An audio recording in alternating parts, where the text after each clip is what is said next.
মন্ডলী, মা ভাই বোনেরা, আপনারা শান্ত ভাবে নিজের যে জায়গা নিয়ে বসে যান। এরপর আপনাদের এই আলোকিত মহারবীন মঞ্চে স্বর্গীয় চিরকুমার চরিত্র বাড়ির পক্ষ থেকে আমরা মঞ্চস্থ করব আমাদের দ্বিতীয় চরিত্র নাট্য পালা। সেই পালাটি হল রামায়ণ অবলম্বনে এক মহান ধর্মমূলক পৌরাণিক পালা। পালাটির নাম রাখা হয়েছে মা সীতার বালি পিণ্ডদান, দশরথ রাজার স্বর্গে গমন। পালার নাম মা সীতার বালি পিণ্ডদান, দশরথ রাজার স্বর্গে গমন।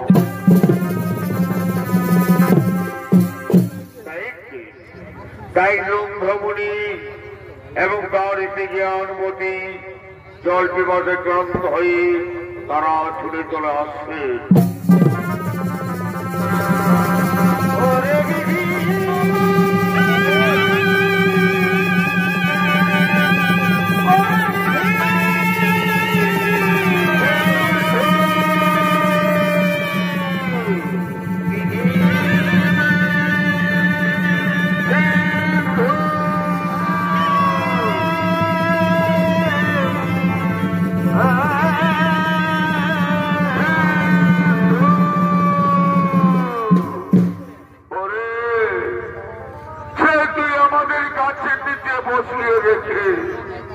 আমাদের জন্য তুই জল আনতে চলে গেলি, কিন্তু এখন তুই আমাদের কাছে ফিরে এলি না। আমরা যা সহ্য করতে পারি না রে, আমাদের জল পিপাসায় বুক ফেটে যায়। ওরে সিন্ধু, কেন তুই এখন তুই আমাদের কাছে ফিরে আসছিস না? সিন্ধু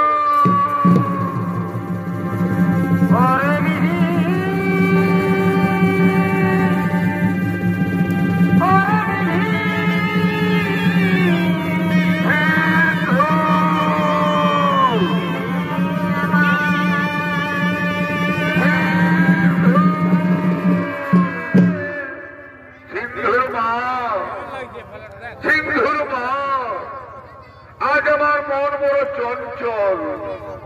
আমার মন বলছে হয়তো আমাদের সিন্ধুর কোন বিপদ হয়েছে। না গো না, তুমি ও কথা বলো না। আমাদের সিন্ধুর কোন বিপদ হতে পারেনি। সে আসবে, সে আমাদের কাছে জল নিয়ে আসবে, আমাদের জল খাওয়াবে, আমরা প্রাণ ফিরে পাবো। তুমি কেন না, তুমি কেন? সিন্ধুর মা, সিন্ধুর মা, ওই তো আমাদের সিন্ধুর পায়ের শব্দ শোনা যাচ্ছে। আমাদের সিন্ধু আসছে, আমাদের সিন্ধু জল নিয়ে আমাদের কাছে আসছে। ওরে সিন্ধু, এত কেন দেরি করলি? আয় বাবা, তুই আমাদের কাছে তাড়াতাড়ি আয়, আমাদের জল খাওয়া, আমাদের প্রাণ বাঁচা। সিন্ধু দে বাবা, আমাদের গোলা শুকিয়ে গেছে। দে বাবা, তুই আর দেরি করিস না রে। তুই কে আপনি? আমাদের সিন্ধু তো এমন ভাবে আমাদের জল খাওয়াইনি। তুমি কে আপনি? পরিচয় দেন, তা না হলে অভিশাপ দেব। মুনিবর, আমি অযোধ্যার মহারাজ দশরথ। অযোধ্যার মহারাজ দশরথ, আপনি এসেছেন? হে রাজন, আমাদের সিন্ধুর সাথে আপনার কি দেখা হয়েছে? আমাদের সিন্ধু গেছিল ওই নদীর পারে জল আনতে, তার সাথে আপনার কি দেখা হয়েছে? মুনিবর, আজ আমি মহাপাপী। মুনিবর, আজ আমি মহাপাপী। রাজা দশরথ। কেন রাজা, কি পাপ করছো তুমি? আমাদের কাছে বলো, কি পাপ করেছো তুমি? মুনিবর, আপনাদের সিন্ধু ওই নদীতে জল তুলতেছিল, আমি অমৃগীর অপেক্ষা করে বসেছিলাম। আমি মনে মনে ভাবলাম হয়তো কোন হরিণী জল পান করছে। আমি আর কাল বিলম্ব না করে আমি আমার সপ্তবেদী পান নিক্ষেপ করি। আর সেই মানে আপনাদের সিন্ধুকে আমি হত্যা করেছি মুনিবর, আমি হত্যা করেছি।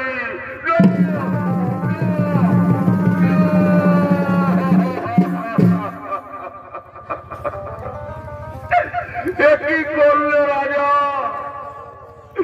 তুমি কি করলে? তুমি আজ অন্ধ পিতা মাতার একমাত্র সন্তানকে এই পৃথিবী থেকে কেড়ে নিলে। কে আমাদের জল খাওয়াবে? কে আমাদের পথে পথে নিয়ে ঘুরবে? কে আমাদের মুখে অন্ন তুলে দেবে? তুমি আজ একটি প্রাণ কেড়ে নাওনি রাজা, তুমি আজ 3টা প্রাণ এই পৃথিবী থেকে কেড়ে নিলে। তুমি মহাপাপী রাজা, তুমি মহাপাপী, তুমি মহাপাপী। হে রাজন, আজ আমরা যেমন আমাদের পুত্র শোকে হাহাকার করতে করতে আমরা প্রাণ ত্যাগ করব, ঠিক একদিন তুমিও তোমার পুত্র শোকে হাহাকার করতে করতে প্রাণ হারাবে রাজা। এই হল অন্ধমুনির অভিশাপ। হে মুনিবর, আপনার অভিশাপকে আশীর্বাদ মনে করে আমি মাথা পেতে নিলাম। কিন্তু হে মুনিবর, আমার যে কোনো পুত্র সন্তান নেই। আমি যে পুত্র, আমি যে 8 কুড়া রাজা মুনিবর, আমি যে 8 কুড়া রাজা দশরথ। কি বললে? কি বললে রাজা? তোমার পুত্র সন্তান নেই? না, হতে পারে না। অন্ধমুনির অভিশাপ কোনদিন বৃথা যাবে না।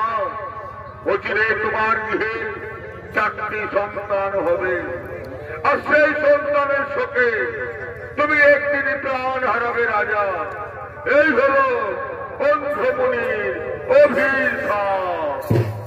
হে রাজন, কোথায় তুমি আমাদের সিন্ধুকে তীরে বিদ্ধ করেছ? তুমি আমাদের সিন্ধুর কাছে একবার নিয়ে চলো।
সঙ্গে আয়।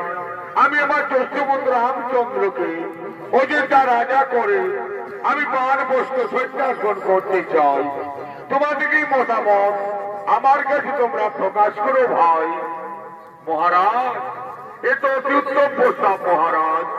আমরা সকলে চাই, অযোধ্যাবাসী সকলে চান, এরপর আপনি অযোধ্যা রাজা করুন রামচন্দ্রকে।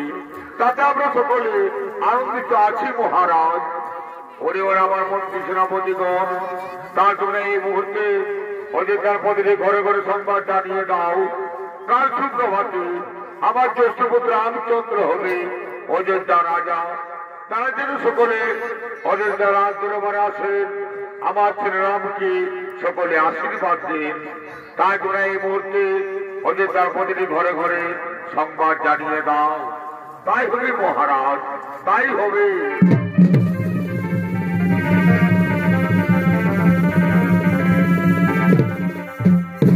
এদিকে অযোধ্যার প্রতিটি ঘরে ঘরে সংবাদ জানাতে পাঁচকার আগমন করছে।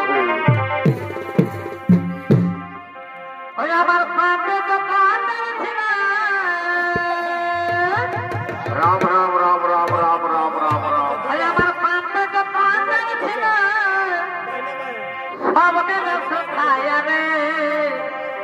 মায়েরে ঢুকায়া বাবলু অনেকে ঢাকনা খুলে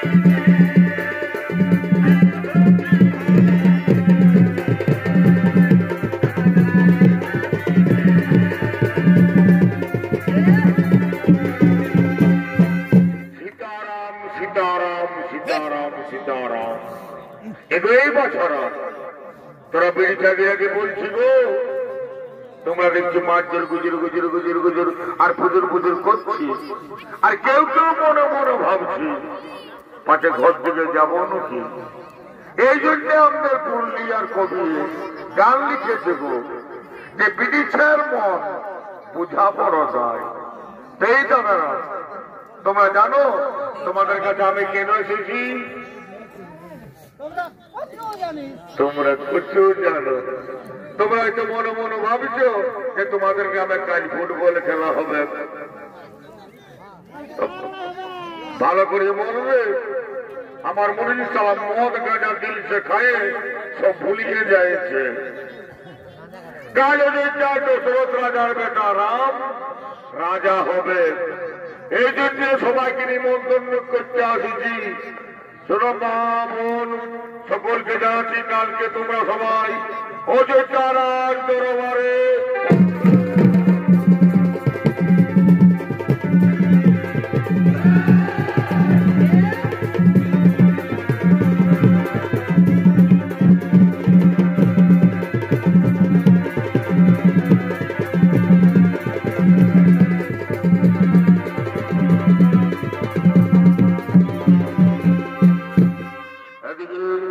অযোধ্যার অন্তপুরে মহারানী কৈকেয়ী এবং তার দাসীগণ আগমন করছে।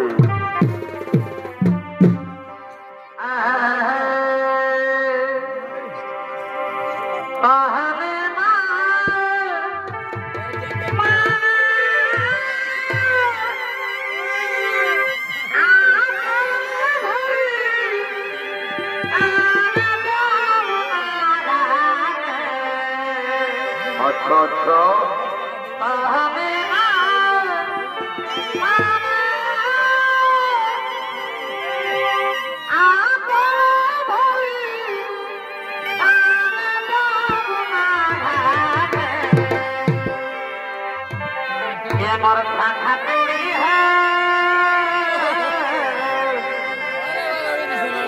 दही दूध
I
মন্থরা, ওরে আমার দাসী, বল কি সংবাদ তুই আজ আমার কাছে এনেছিস?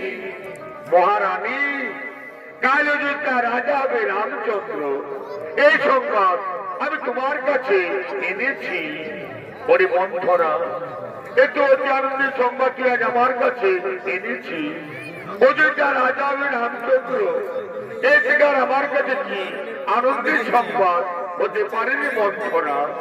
এই যে আমার গোড়া রত্নহার, তোকে আমি পুরস্কারে পুরস্কৃত করলাম। ছিছি মহারানী, রাম রাজা হবে আর তোমারে তো আনন্দ কিসের? নারে মন্থরা, তুই কথা আমার বলিস না। রাম আমার জ্যেষ্ঠ পুত্র, সে আমাকে সর্বক্ষণ মামা বলে ডাকে, তাই রাম রাজা হলে আমার কোনো দুঃখ নেই রে মন্থরা। মহারানী, তুমি ভেবে দেখো, রাম রাজা হলে ভরত হবে রামের দাস, আর তুমি হবে কৌশল্যার দাসী। তার থেকে তোমার মৃত্যু অনেক ভালো রানী। তুমি মরে যাও, তুমি মরে যাও। নারে মন্থরা, তুই কথা আমাকে বলিস না। রামকে আমি ভরতের থেকেও অনেক ভালোবাসি, সে আমাকে সর্বক্ষণ মামা বলে ডাকে, তাই রাম রাজা হলে আমার কোন দুঃখ নেই রে মন্থরা। মহারানী, তুমি ভেবে দেখো, আর তুমি যদি আমার কোথায় চলো, তবে আমি তোমার ছেলে ভরতকে অযোধ্যা রাজা করে দেব। কেমন করে? কেমন করবে দাসী আমার ছেলে ভরত অযোধ্যা রাজা? বল তুই, কেমন করে হবে আমার ছেলে ভরত অযোধ্যা রাজা? মহারানী, পূর্বে দেবতা দানবদের যুদ্ধে মহারাজ ক্ষতবিক্ষত এসেছিলেন, তখন মহারাজকে তুমি সেবা যত্ন করে ভালো করেছিলে। তখন মহারাজ তোমাকে দুটি বর দিতে চেয়েছিল, আজ তুমি মহারাজের কাছে সেই দুটি বর চেয়ে নাও। এক পরে করো তোমার ছেলে ভরত অযোধ্যা রাজা, আর এক পরে করো রামকে 14 বছর বনবাসী। হেরে মন্থরা, আজ আমি তাই করবো। আজ আমি মহারাজের কাছে দুটি বর চাইব। এক পরে করব আমার ছেলে ভরতকে অযোধ্যা রাজা, আরেক পরে করব রামকে 14 বছর বনবাসী।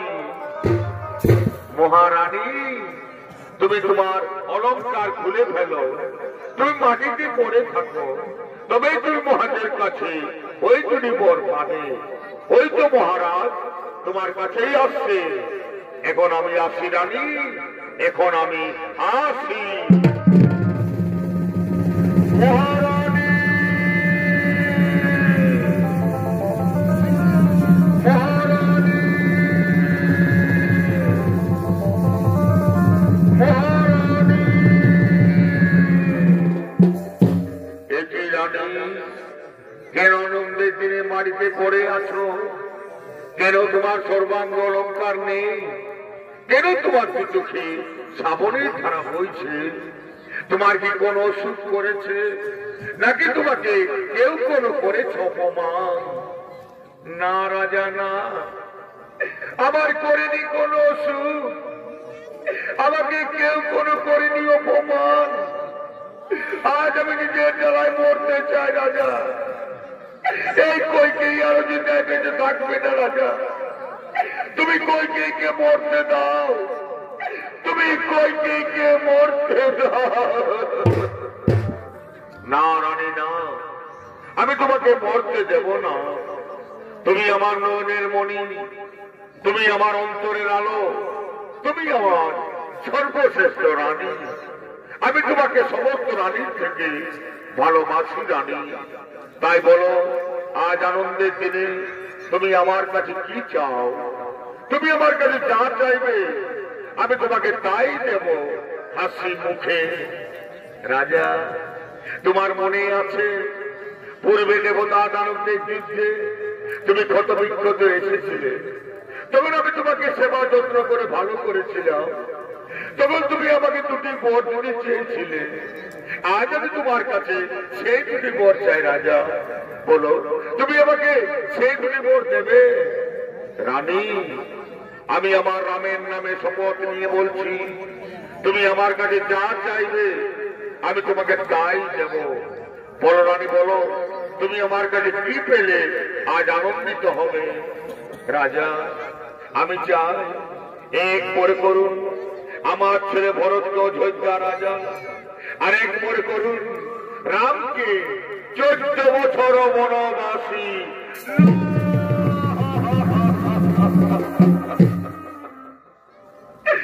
না রানী না, তুমি এই মোর আমার কাছে চেও না, তুমি অন্য মোর আমার কাছে চাও। তুমি অন্য মোর আমার কাছে যা চাইবে আমি তোমাকে তাই দেব, কিন্তু তুমি আমার কাছে এই মোর চেও না। না রাজা না, অন্য মোর আমার প্রয়োজন নেই রাজা। যদি আপনি আমাকে দেবেন 2টি বর, এক করে করুন আমার ছেলে ভরতকে অযোধ্যা রাজা, আরেক করে করুন রামকে 14 বছর বনবাসী।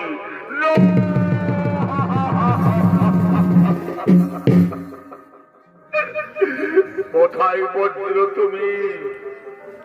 মস্তকে এসে পড়ো আমার, চূর্ণ বিচূর্ণ করে দাও দেহ আমার। এই কথা শোনার পূর্বে আমার মৃত্যু হলো না কেন? আমার মৃত্যু হলো না কেন? রানী, আমি তোমার কথায় হয়তো ভরতকে অযোধ্যা রাজা করে দেব, কিন্তু তুমি আমার রামকে বনে দিও না রানী। তুমি আমার রামকে বনে দিও না। রাম বিনা দশরথ রাজা বাঁচবে না রানী, তাই তুমি আমার রামকে মনে দিও না। তুমি আমার রামকে মনে দিও না।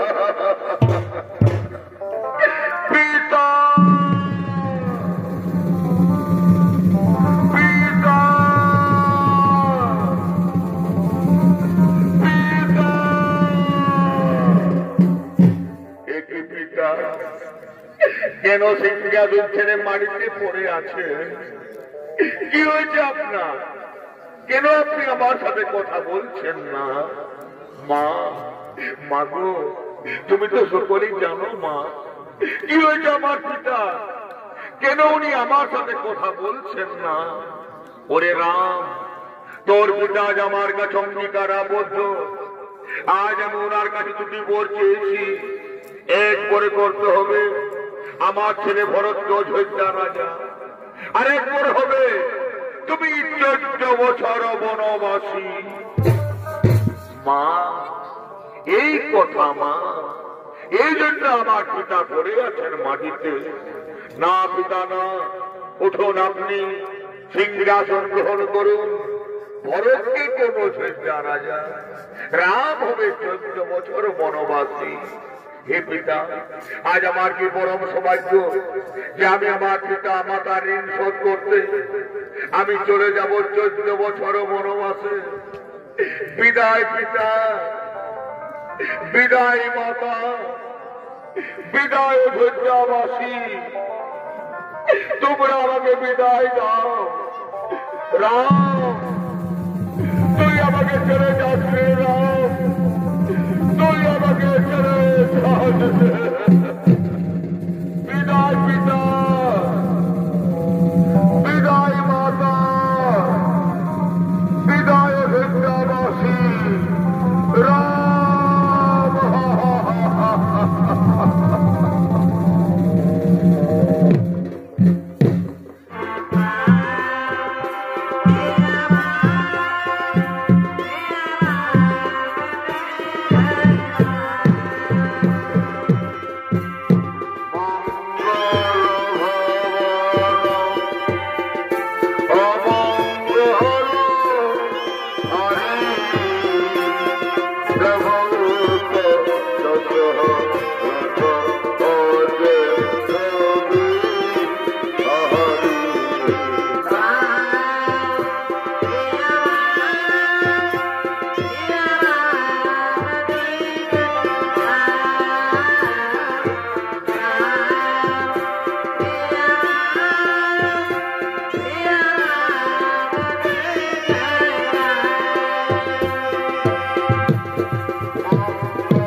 চিত্রকূট পর্বতে অবস্থান করেছে।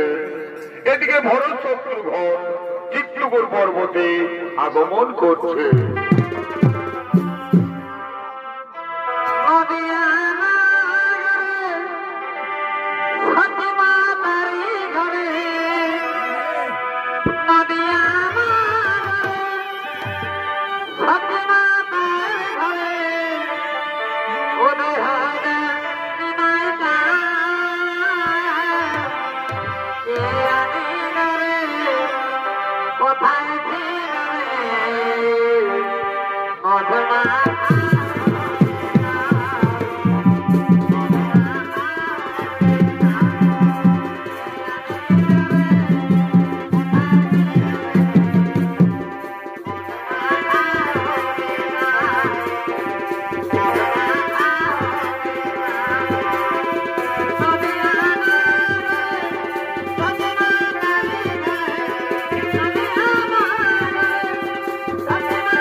ভাই ভরত, বল কেন তুই অযোধ্যা ছেড়ে চিত্রকূট পর্বতে এসেছিস ভাই?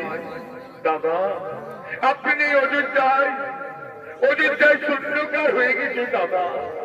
আপনি অযোধ্যায় শ্মশানে পরিণত হয়ে গেছে।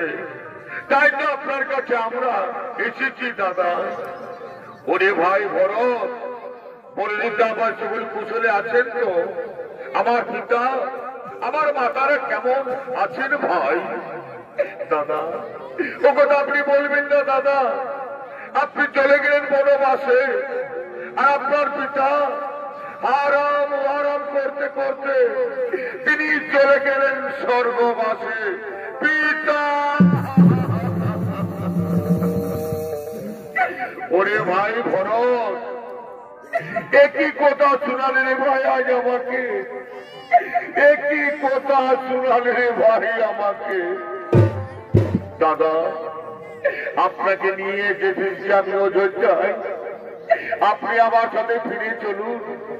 তা নাহলে ভরত আপনার সামনে প্রাণ ত্যাগ করবে।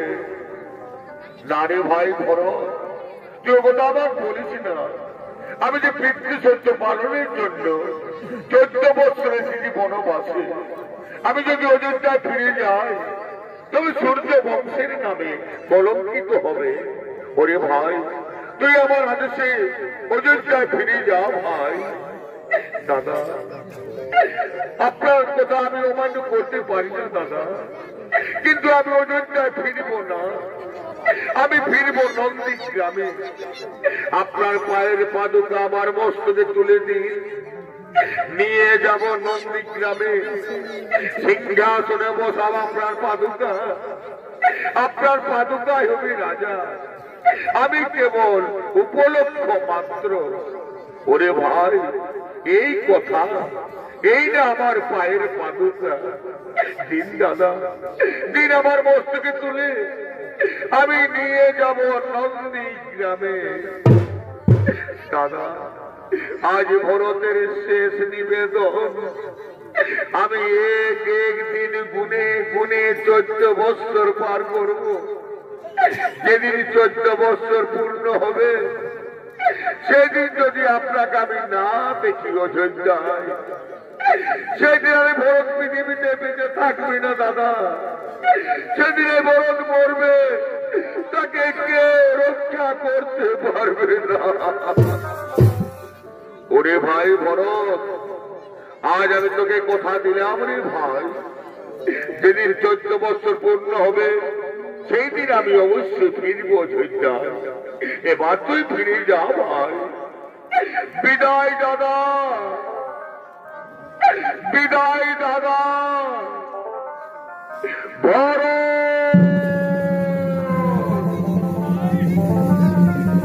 বিদায় দাদা।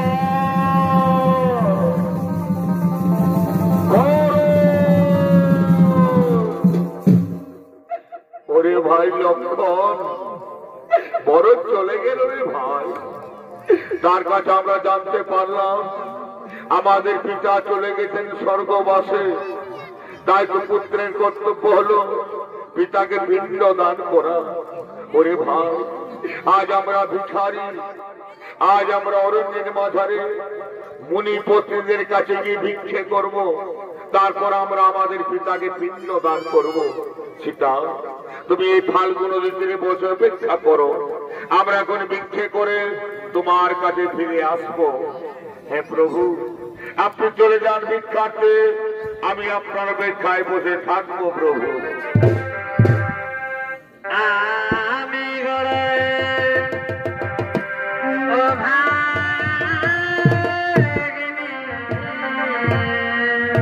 আজ ভগবান দাঁড়ে দাঁড়ে ভিক্ষে করছে, পিতাকে পিণ্ড দান করবেন ভগবান।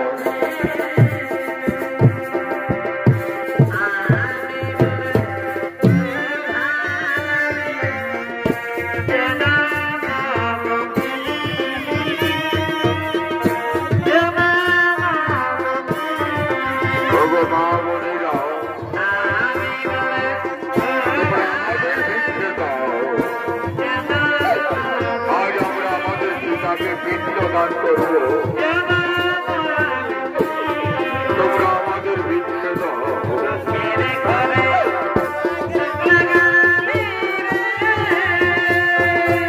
আজ ভগবান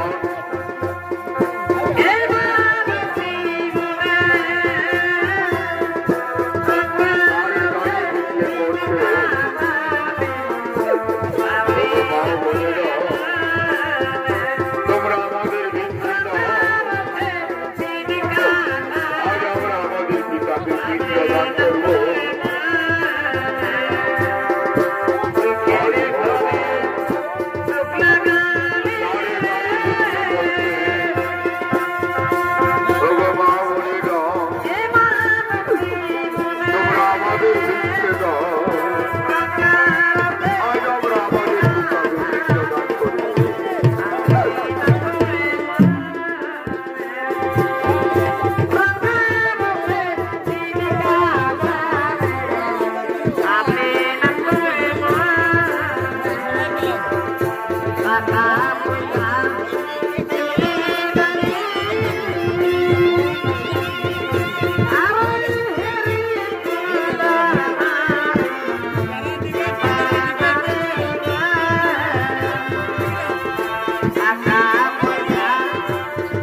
করবো।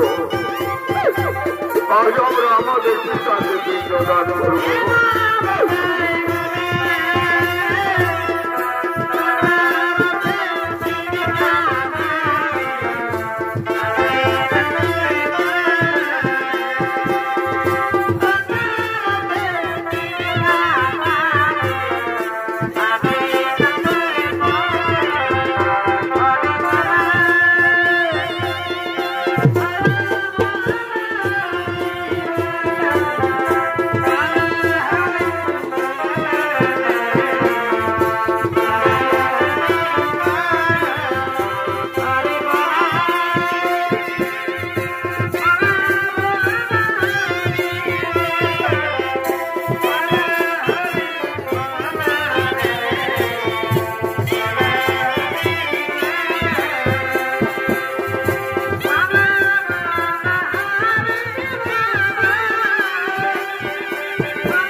মহারাজ দশরথের আত্মা চলে এসেছে ফাল্গু নদী তীরে মা সীতার কাছে।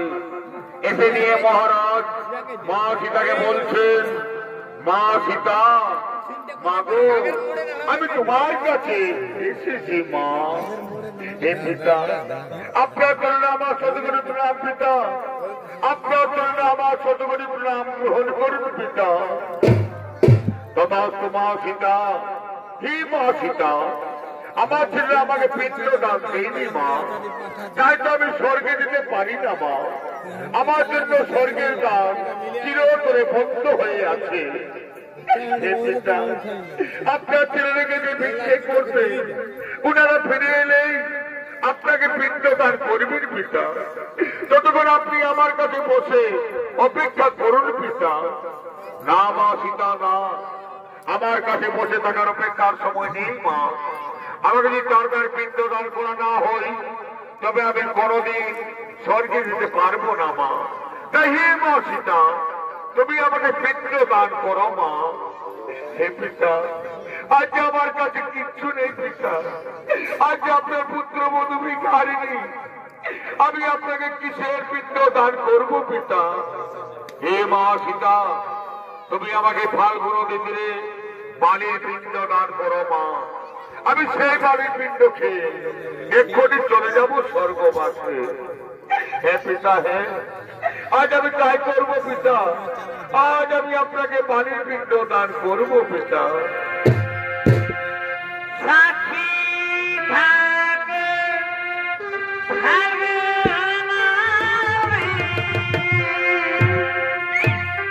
সাক্ষী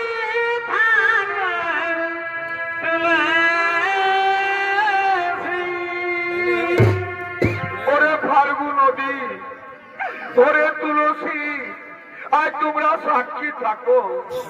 তোমাদের সাক্ষী রেখে আজ আমি আমার শ্বশুরকে বাড়ির পিণ্ড দান করছি। আমার প্রভু এলে তোমরা তাকে বলে দিও যে আমি আমার শ্বশুরকে বালির পিণ্ড দান করেছি। সাক্ষী থাকে থাকে নামে, সাক্ষী থাকে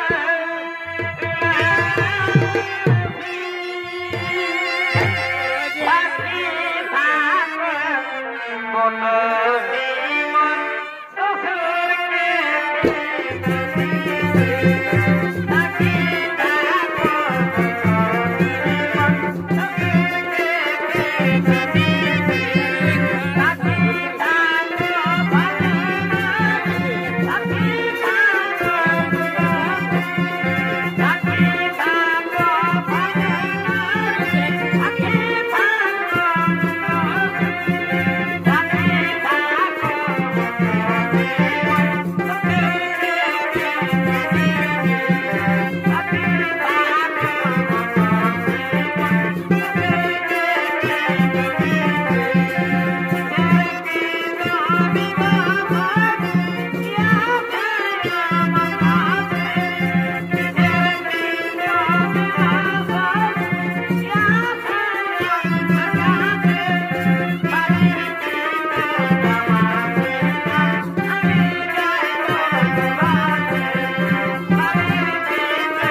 বালির পিণ্ড দান করবো পিতা।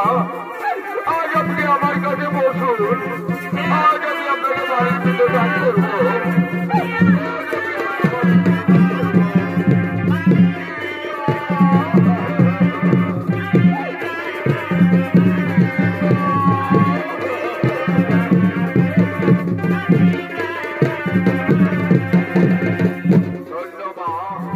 ধন্যবাদ সীতা, তুমি আমাকে বালির পিণ্ড দান করলে মা।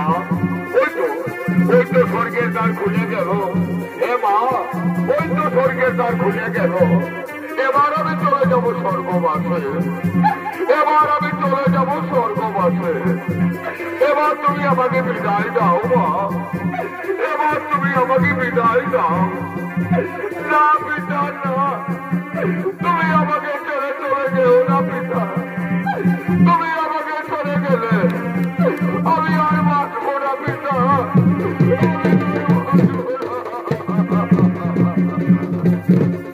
উপায় নেই মা, উপায় নেই মা সীতা। আর আমি তোমার কাছে থাকতে পারবো না মা, আর আমি তোমার কাছে থাকতে পারবো না। এবার তুমি আমাকে বিদায় দাও মা, এবার তুমি আমাকে বিদায় দাও মা, এবার তুমি আমাকে বিদায় দাও।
আপনি চলে গেলেন ভিক্ষা করতে, তখনই আমাদের পিতা আমার কাছে এসেছিলেন।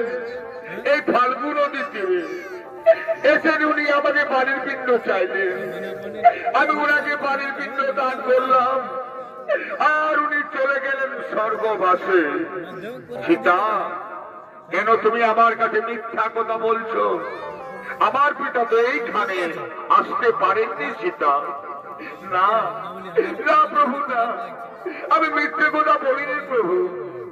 আমি আপনার শপথ নিয়ে বলছি, আমাদের পিতা আমার কাছে এসেছিলেন, আমি উনাকে পানির পিণ্ড দান করলাম, আর উনি চলে গেলেন স্বর্গবাসে। সীতা, তুমি যে আমার পিতাকে পানির পিণ্ড দান করেছো, তোমার কাছে কেউ কি সাক্ষী আছে? আছে প্রভু, আমার কাছে ফাল্গু নদী সাক্ষী আছে। ওরে ফাল্গু নদী, তুই তো দেখেছিস, তোর সামনে তোকে সাক্ষী রেখে আমি আমার শ্বশুরকে পানির পিণ্ড দান করেছি। তুমি এই কথা আমার বহুকে বলে দাও, তুমি আমার মার রক্ষা করো, তুমি আমার মার রক্ষা করো। না সীতা, না, আমি মহারাজ দশরথকে এইখানে আসতে দেখিনি।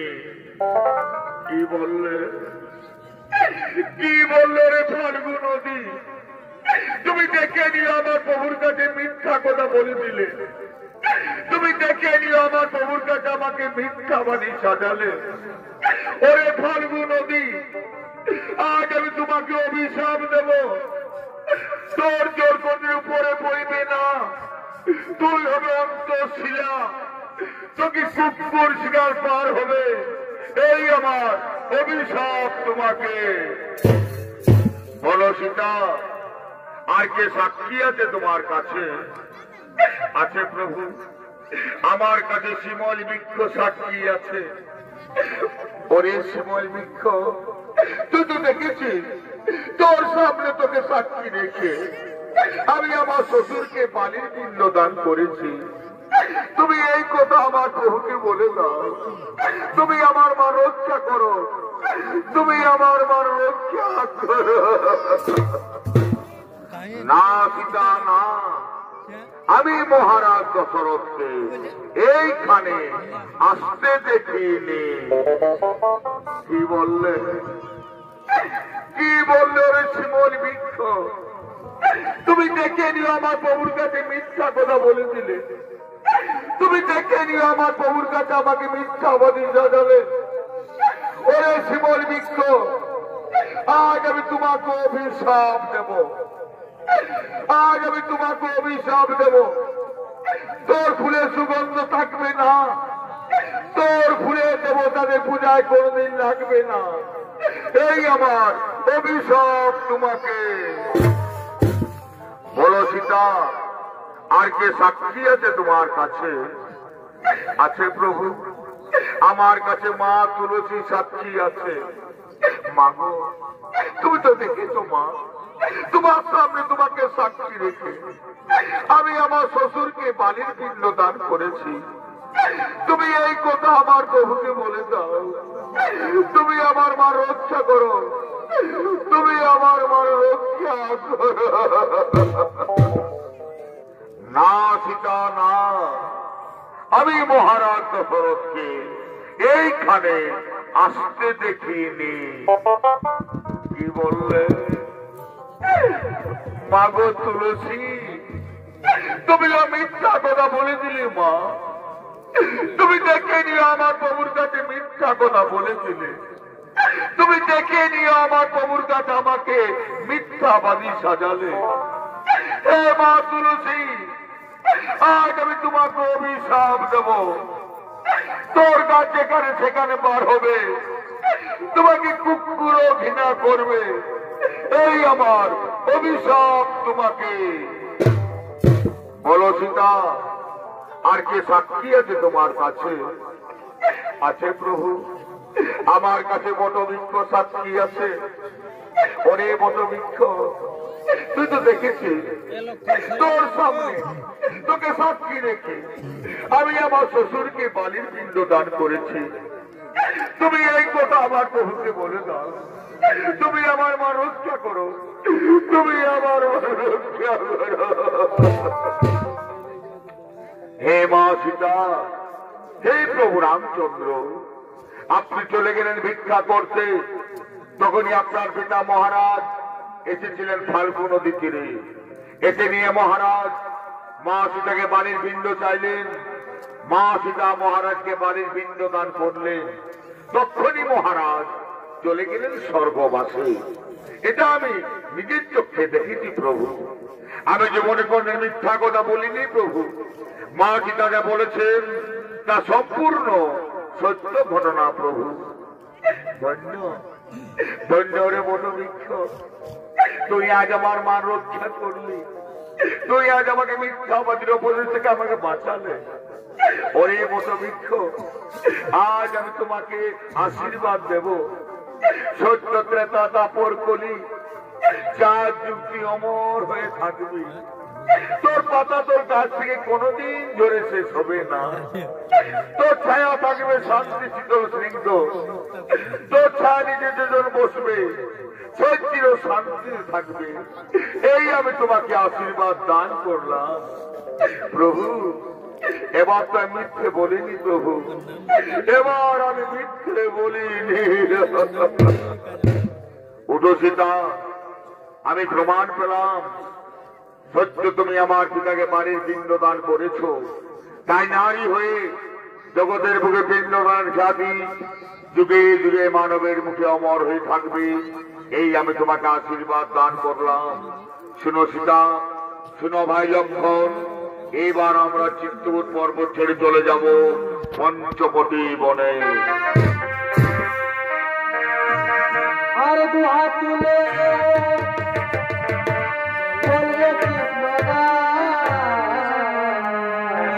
রাধে রাধে।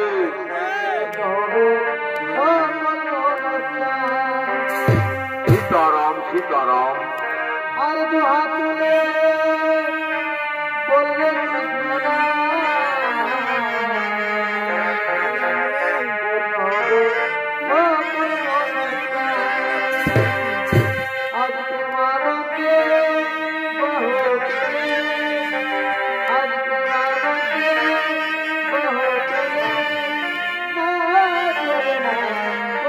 Thank you.